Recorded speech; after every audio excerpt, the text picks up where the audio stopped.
If you ever want to trade tactics, I'm always ready.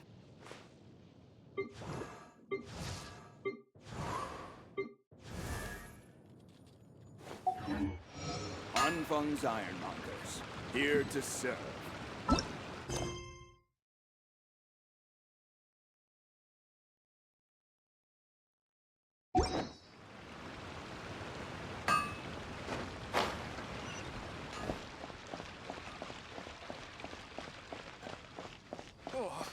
Try something new at the Wanmin Restaurant.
Cheap and tasty chop suey.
Is there anything I can do for you two?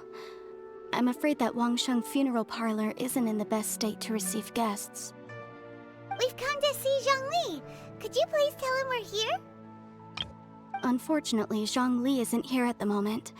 It seems he went to Northland Bank. Doesn't the Northland Bank belong to the Fatui? Last time we saw Zhongli was before we went to the Golden House. Do you think he doesn't know about the attack on Liyue? Visiting the Fatui at a time like this could only mean more trouble. We had better go and make sure that everything is okay.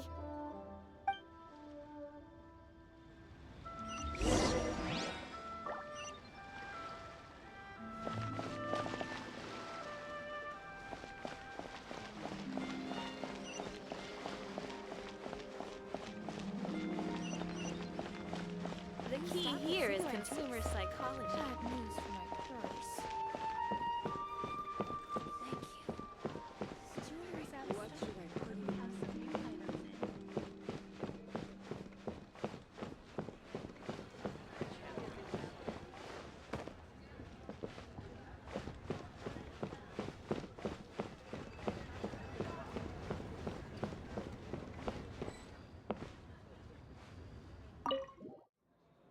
You call this cooperation between Harbingers?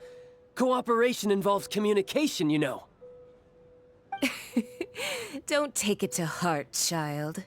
Besides, aren't you happy that you got to skip the formalities and bring chaos to the land? I'm sure you must have enjoyed that. Oh, it seems that some of your friends have arrived. Hey, it's Zhongli and Childe. And you're also one of the Harbingers? It's you two.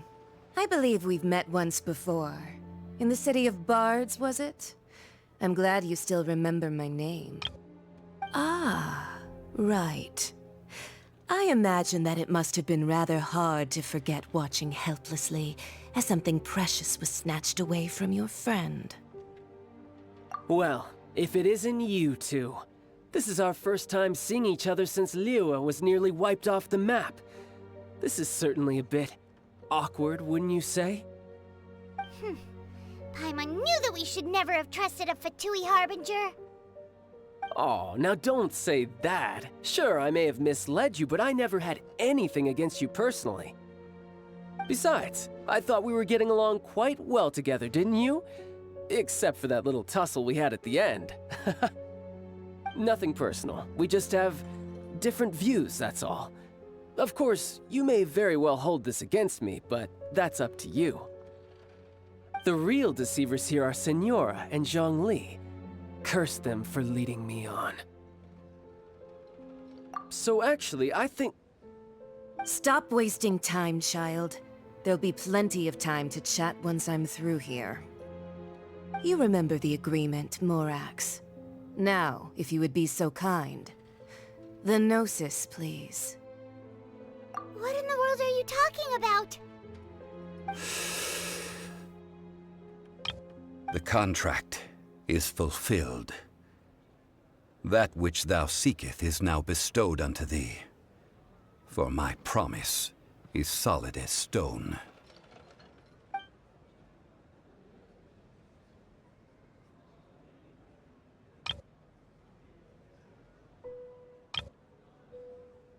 How sanctimonious.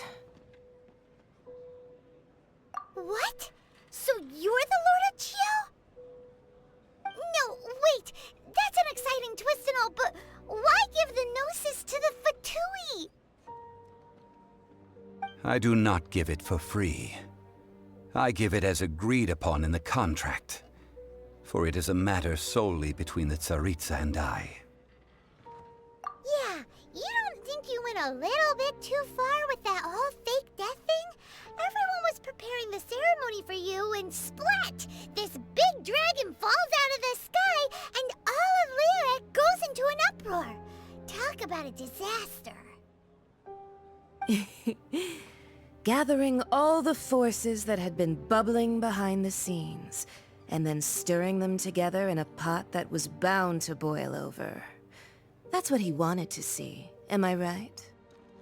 Wait, what? Perhaps it's best that I explain. As you know, I've dwelt upon this world for more than 6,000 years. It is now 3,700 years ago that I founded Liyue together with the Adepti. Even boulders that can withstand whirlpools will erode with the passing of time. Until one drizzly day, as I was strolling along the harbor, I heard a merchant tell one of his workers, "You've finished your duties. Go ahead and call it a day." I stood motionless among the crowds, asking myself, have I already finished my duties? Oh, Zhongli.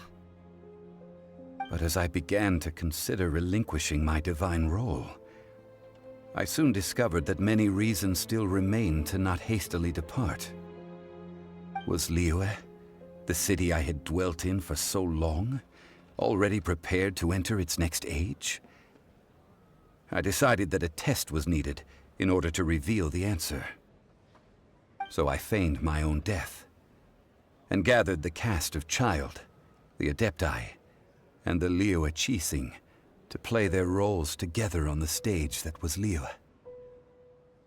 Indeed I was. The Gnosis, which I had kept for so many years, suddenly seemed to have lost its meaning. That's right, which is why I continued to safeguard the Gnosis until now. So you mean that if the chaos ever reached the point of no return, you would simply appear and use your divine powers to bring Liyue back under control? Of course, and it would have been all too easy for him too. Just as a child quickly matures after losing their parents, so has Liyue matured when faced with the death of its deity. In the end, the resolution to all that has transpired was even more satisfactory than I could have hoped for. Take the Adepti, for instance. Owing to their years of seclusion, they were the least informed. Yet when faced with a crisis, they commendably showed the greatest amount of restraint possible. Not only did they manage to cooperate with the Qixing, but in the end, they even made efforts to understand the hearts of the people. Credit is also due to Signora, the emissary dispatched by the Geo Archon to fulfill our contract. This meant I could remain as Zhongli, even having the chance to fulfill the age-old traditions of Liyue in this mortal form. Thank you for joining me on this journey, traveler. All of these things turned out as I had planned. There is only one thing that I had not anticipated, and that was the conduct of the Liyue Qixing. I had expected them to do no more than the Adepti, to come to the defense of Liyue. But when all was said and done, they seized the opportunity to supplant Liyue's divine protectors, and used the subsequent power vacuum left by my death to quickly gain complete control of Liyue. Huh? That doesn't sound good at all! Ha! On the contrary, I think it is excellent. I had always feared that it was too soon for them to take over from me. And it was also that which I longed for the most. As such, this is the best parting gift anyone could have given this god of old. Hey, what about me? Doesn't anyone feel the least bit of remorse for deceiving me? You've practically kept me in the dark! I think that thanks would be more appropriate. You certainly played no small part in all of this, wreaking havoc and turning the city upside down. The Lord of Geo ought to thank you for your performance, if anything. If you hadn't created the pressure of a battle between mortals, adepti, and a god, the lump of coal resting in the hands of the Geo Archon, Liyue, would never have been able to become a dazzling diamond of a city. Huh? Just whose side are you on, mocking me like that? Are you itching for a fight?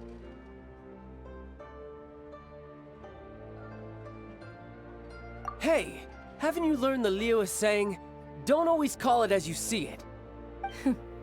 Well then, with the Gnosis in my possession, I have no use for such idle chatter. We should return to Zapoljarny Palace and seek an audience with Her Majesty, the Tsaritsa. Come, child. Fine. I'll meet you there later. I'm not sharing a boat with the likes of you. Do as you wish.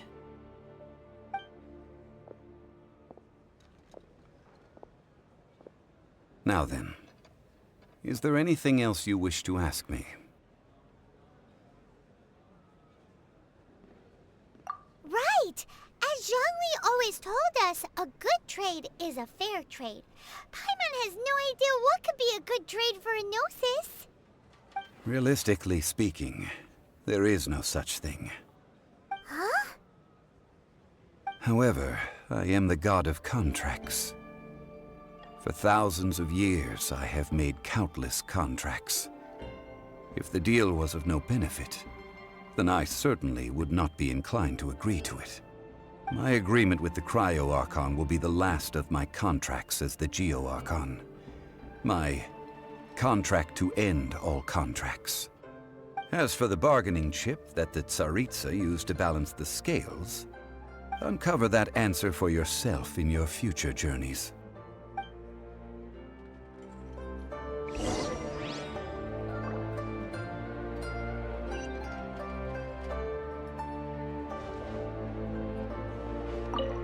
Paimon can't absorb so much information at once. So, Zhongli, what sort of contract did you sign with the Cryo Archon? Paimon's so curious. One of the clauses of our contract was not to divulge any of its contents. Ugh, you're so petty.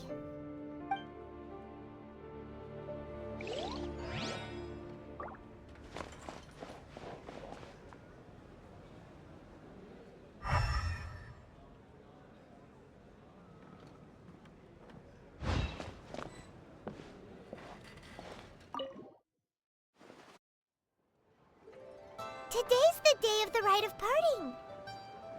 Although the star of the show is fake, we spent so much time trying to organize it, it would be a real shame not to go there now.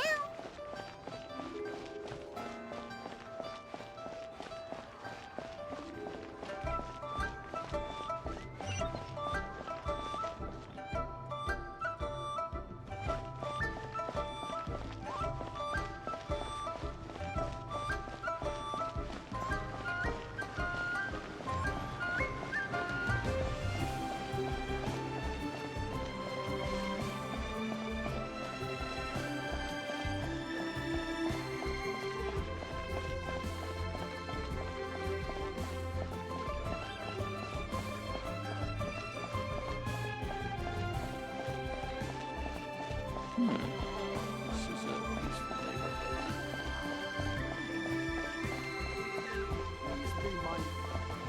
Well, since we're going through with this Rite of Parting, I guess it means that those rumors hit the nail on the head. So Rex Lapis is really... But they didn't catch the culprit, did they? Oh, come on. Do you think that the assassin could have been a normal person? You know what I think. I don't think any of the gossip on the streets you hear from those shady types is worth anything. There's only one real possibility in my mind. I've heard that the assassin was that Fatui fellow. Youngish, pretty high in rank. I think they called him Childe. The Fatui? They certainly are very suspicious. Who knows what those greedy, crooked folks... Shh! Lower your voice. If the Fatui catch you in their sights, Rex Lapis won't be around to protect you this time.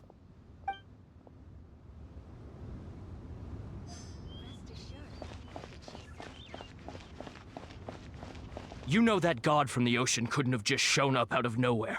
I mean, it's been 2,000 years since Rex Lapis subdued it. Yes, and to think that this happened right on the heels of the incident with Rex Lapis, too. Say, do you think the person who assassinated our lord and released that evil god might have been one and the same? Now that you mention it, that's very possible. Yes, it's very possible indeed. I mean, it all fits together. That person must have colluded with the evil god to harm Rex Lapis. Oh, that wicked, black-hearted scoundrel. Still, what sort of supernatural prowess must this person possess to be able to do such things? I have never heard of such a person in all my years. Ah, forget it.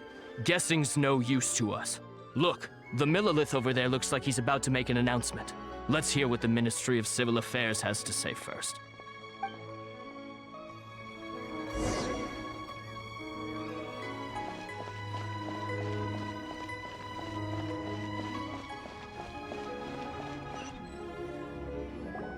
Hear ye all, the Qixing's words. Though a dragon soars ageless as the mountains, it too must return to dust. This is common knowledge. Gods and Adepti live glorious lives, but both light and shadow have their season. So too must they face divinely appointed trials. Rumors and hearsay abound on the streets that Rex Lapis was murdered. Now, let the truth be revealed. Having been thwarted in his trial, Rex Lapis's soul has recouped the celestial heights. He beseeches the people of Liyue to grieve not and to let not their hearts be saddened. Nor are they to believe street-born rumors or indulge in baseless speculation.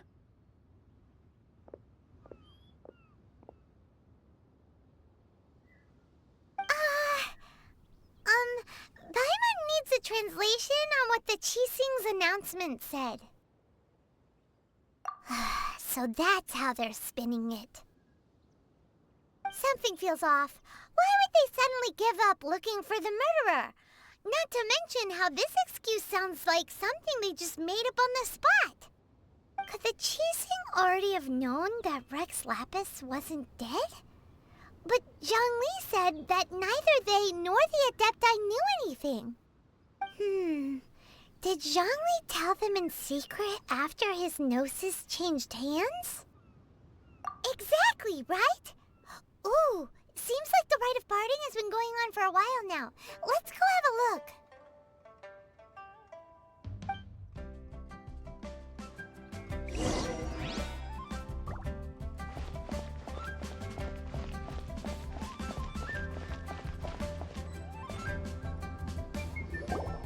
Look, it's Ningguang and Keqing.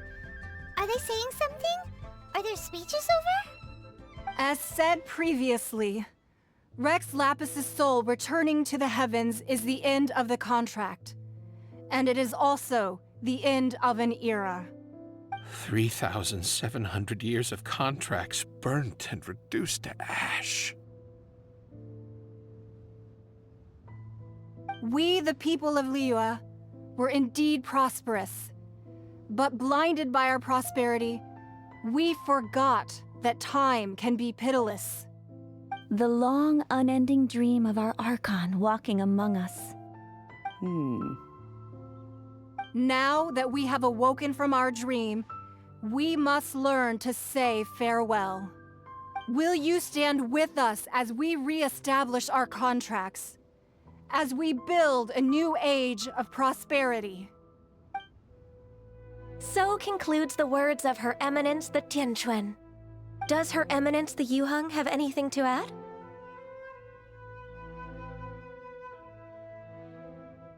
Huh? Is she looking this way? Traveler. Yikes! She really is looking our way! Is that the traveler who they say defeated the ancient god? So young. The Liyue Qixing always repay their debts.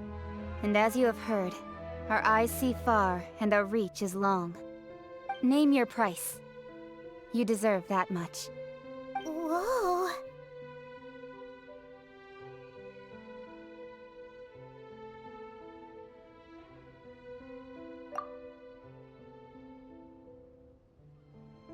Well, could you help me put up some missing person posters?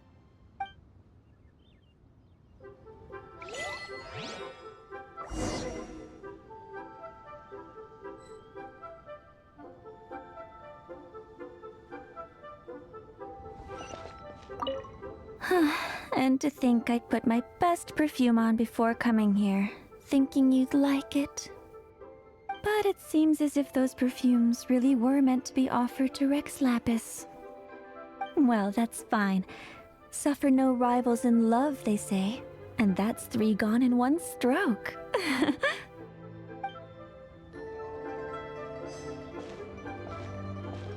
As for the mortals and Adepti of Liyue, what shape shall our relationship take from now on?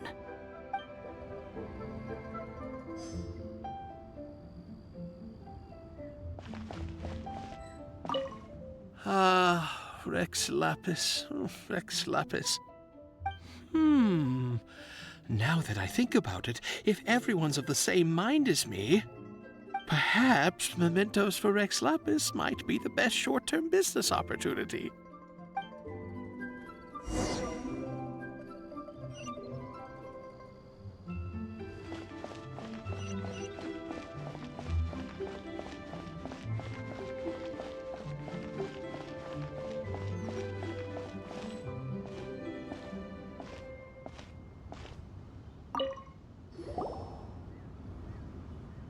Hey, Zhongli!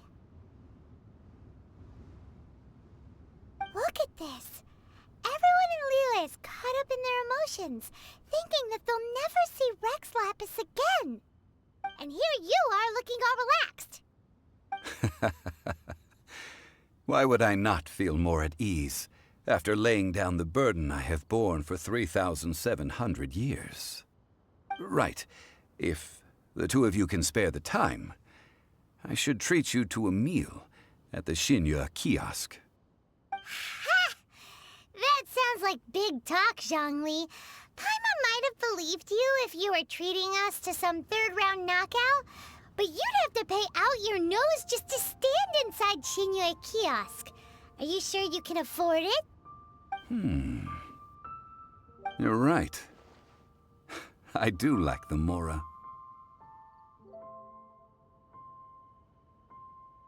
But why would Morax lack Mora? As the Rex Lapis Morax, I can easily create Mora. But since I have chosen to walk this earth as the mortal Zhongli, I should abide by the same rules that mortals do. When I was journeying with you, though I still had the Gnosis in hand, I knew that I must soon retire from my role as an Archon. So I had to rehearse a little for my new life. Oh, no wonder! Paimon gets it now. You didn't look at the price tags when we were spending because you've never had to. But since you weren't used to not being able to just make more Mora as and when you wanted to, you had to try becoming a parasite to society who lives off of other people's credit. Well, we were only spending Fatui money. You don't have to say it like that. In the City of Commerce, we do not merely exchange money or goods.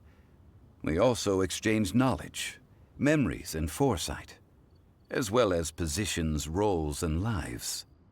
The Archon Morax could never experience life as the true mortal Zhongli could, no matter how many times he descended to be with his people. I must thank you for that. I will treasure the memories that I made as Zhongli, traveling the streets of Liyue with you. That is true. But there is no journey that does not end. No meetings without partings. Paimon thinks that we should make a move and continue our search for the Seven. I fear that continuing your journey may be difficult. The nation that neighbors Liyue by sea, Inazuma, is presently closed. Yes, the nation has been closed by order of its deity, the Electro-Archon Ball.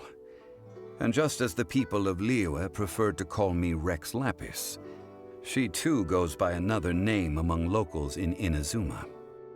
Paimon thinks we've heard that one before. Raiden? That is the case. And since Raiden is also the Shogun of Inazuma, people call her the Raiden Shogun. That said, though people at the wharf were saying that the situation in Inazuma is very tense, Paimon doesn't remember that always being the case. It wasn't that bad last year. Zhongli, since you're Rex Lapis, shouldn't you know something about what's happening there? Just how did Inazuma become a closed nation? It's because of visions. Visions? When faced with circumstances beyond their control, humans often bemoan their lack of power. But if a person shows true strength of will at a desperate and fateful moment in their life, the gods will look upon them with favor. This is what visions are. Magical foci bestowed upon those who have been acknowledged by the gods. Uh-huh. That's how people in Teyvat see it. But starting from last year, the Raiden Shogun began promulgating the Vision Hunt Decree. Vision Hunt Decree? Yes.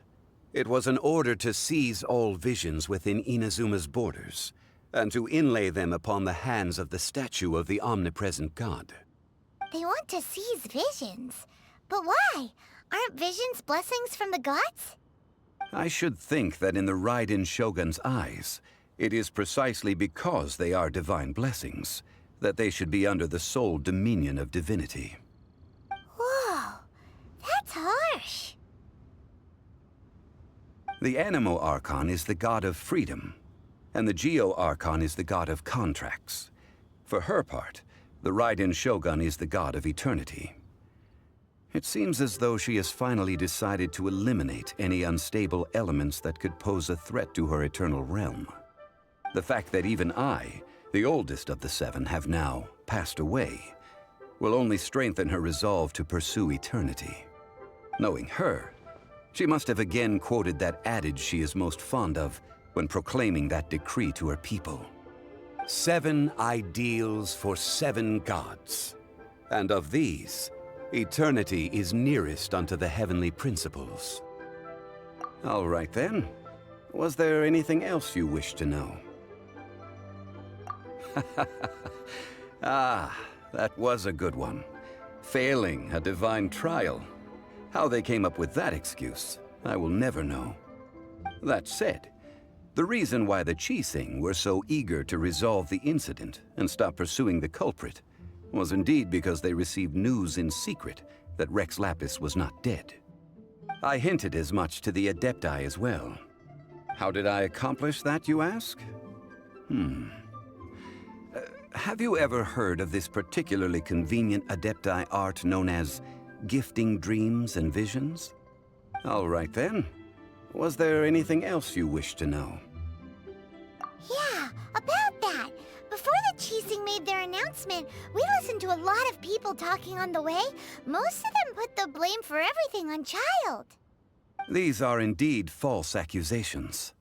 But it remains undeniably true that Childe did send people to the Jade Chamber to prevent the Adepti and the Qixing from defeating the ancient god. I've heard that Ningguang is busy milking that for all it's worth on the foreign relations front at the moment, browbeating the envoys of the Fatui. Ha! Those poor Snezhnayan diplomats. If it were not for Childe's exalted position as a harbinger, I'm certain that they would have shifted all the blame to him and called for his dismissal by now. All right then. Was there anything else you wished to know? The time of the Adepti has long passed. If even the Liyue Qixing don't want to face that truth, then what future is there for Liyue? Keqing is absolutely right in saying this. Now, though I did laud Ningguang's desire for power, believing this to be a good thing, and thought as a matter of course that she must have been behind the Qixing's plan to take governing power over Liyue from the hands of the gods and Adepti. Could the original person who brought up the idea of seizing power have been... All right then. Was there anything else you wished to know? That's right. Zhongli, now that you don't have your gnosis, what's going to happen to all the Mora in Teyvat? Since Morax is dead, are they all just gonna disappear? Also, isn't the Golden House the only mint in the entire continent? Will it even continue to work? The Mora present now will not vanish. But the Golden House will indeed have to cease operations for a lengthy period of time, since creating Mora requires the use of the Geo Archon's power. This is terrible! We're all about to run out of Mora! The world is coming to an end! Yes, this is indeed a major issue from a financial standpoint. Well, I suppose we'll just leave such troublesome matters to the Liyue Qixing to debate. Then, did you at least set some private funds aside for yourself? Oh, a private fund. This does seem like a good, logical, common-sense idea. It's a shame. What's a shame? It's a shame that I didn't think of it at the time. All right then. Was there anything else you wished to know? Well then, I suppose you'll have to find a way to get inside this closed nation. Have patience. I suspect that some serendipity must first come into play.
I'll keep this close.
A reward on the road.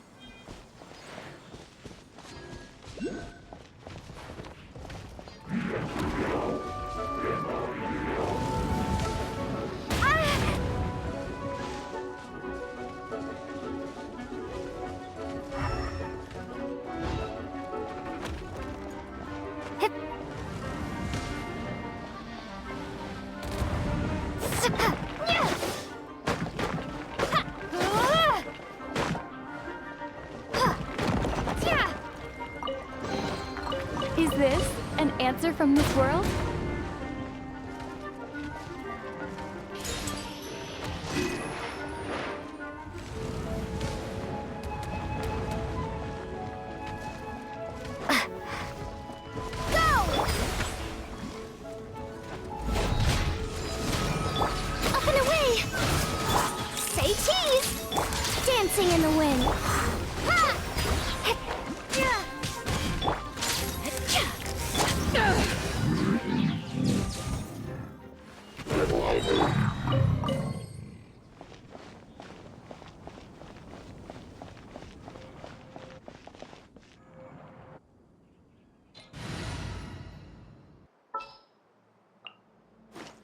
Leave it to me.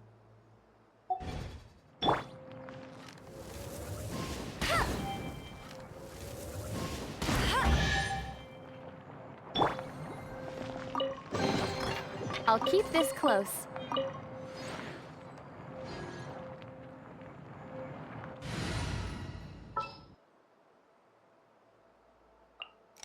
What's the news?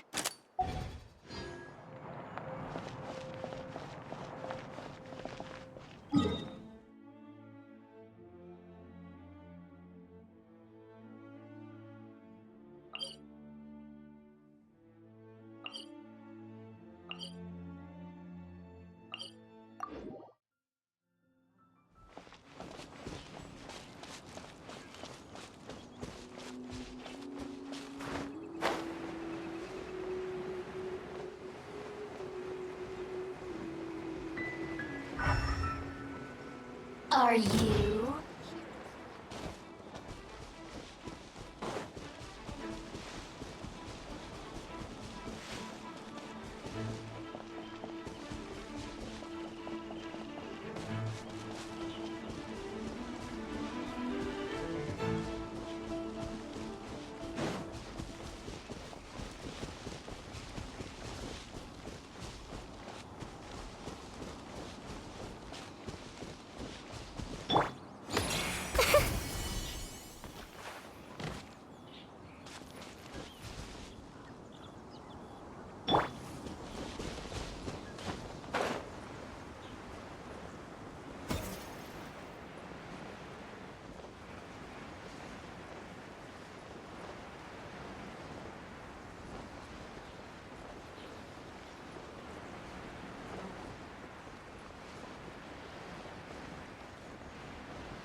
I'll keep this close.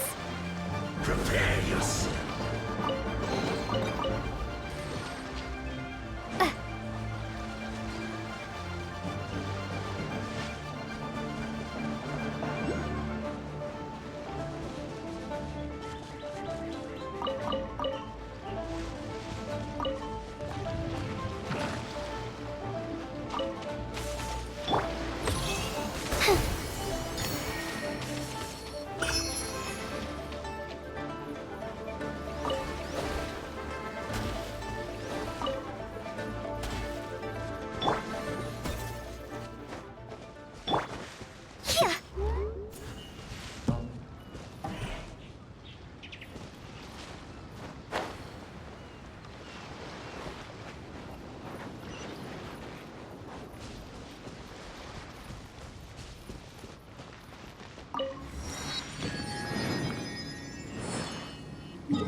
To ashes! Hills be gone!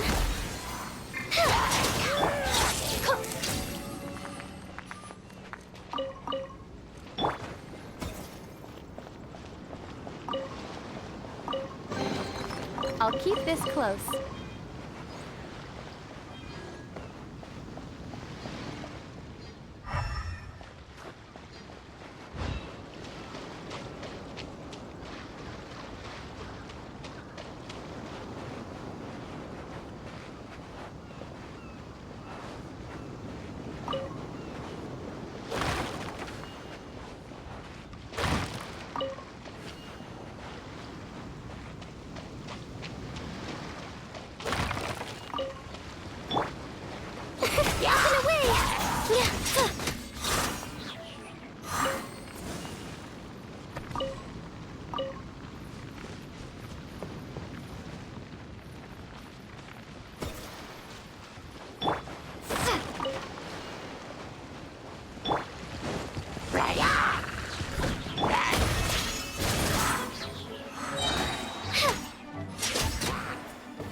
Dragonfly! Smile! Water jet!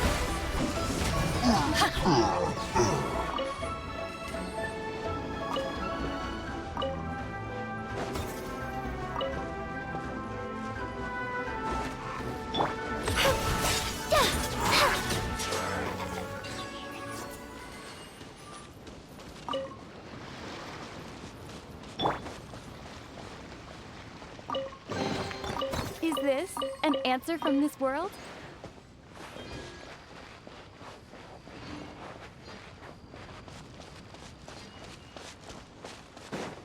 Yeah!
Eyes on me! Swift as the squirrel. Hold that pose! Bombs away! Breaking news!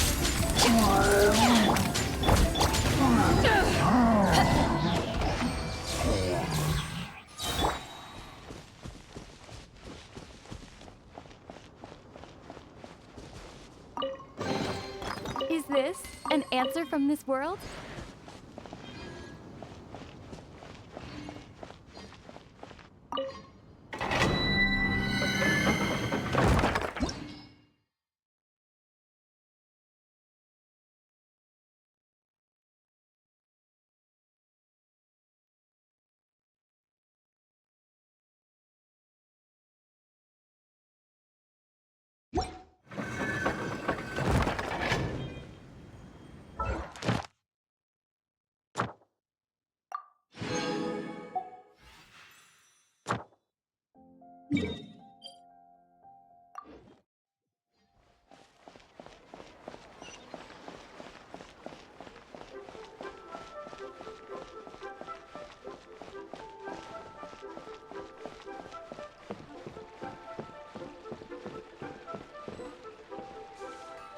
Ad Astra Abyssosk.